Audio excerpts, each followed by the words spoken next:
Mummy తోటకూర చుక్కకూర వండవా? Okay. సాధారణంగా ఆకుకూరలు అంటే ఇంట్లో ఎవరికి నచ్చదు కదా, అలాంటప్పుడు ఇలా డిఫరెంట్గా ట్రై చేయండి. ఇష్టంగా తినడమే కాదు, ప్రతిరోజు మాకు ఇలానే చేసి పెట్టు అని చెప్పేసి అడుగుతారు. స్టవ్ ఆన్ చేసుకొని ప్యాన్ పెట్టుకొని ప్యాన్ హీట్ అయిన తర్వాత ఒక 2 టేబుల్ స్పూన్లు ఆయిల్ అయితే యాడ్ చేసుకోవాలండి. ఆయిల్ కాగిన తర్వాత జీలకర్ర వేసుకోవాలి. పచ్చిశనగపప్పు, ఆవాలు, మినపప్పు అయితే వేసేసుకొని 4 లేదా 5 వరకు వెల్లుల్లి రెబ్బలు అయితే వేసేసుకొని ఒక ఎండుమిర్చి వేసుకొని అలానే ఉల్లిపాయ ముక్కలు అయితే వేసేసుకోవాలి. ఉల్లిపాయలు కాస్త వేగిన తర్వాత తోటకూర చుక్కకూర కలిపి వేసేసుకొని ఫ్రై చేసుకొని ఉప్పు, పసుపు, కారం కూడా వేసుకొని కలుపుకోవాలి. ఈ రెసిపీ వేడివేడి అన్నంలోకైనా, చపాతీలోకైనా, దోశల్లోకైనా కూడా చాలా బాగుంటుంది. డెఫినెట్గా ట్రై చేసేయండి. ఒక టమాటో వేసి మూత పెట్టి మగ్గనివ్వాలి.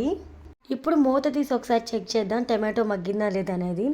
మనం ఇక్కడ చూడొచ్చు టమాటోలు చక్కగా మగ్గిపోయి కర్రీ కూడా పర్ఫెక్ట్గా ప్రిపేర్ అయింది. కర్రీ నుంచి లైట్గా ఆయిల్ అనేది సపరేట్ అవుతున్న టైంలో స్టవ్ ఆఫ్ చేసి వేసి వేడి వేడి అన్నంలో తినేయడమే.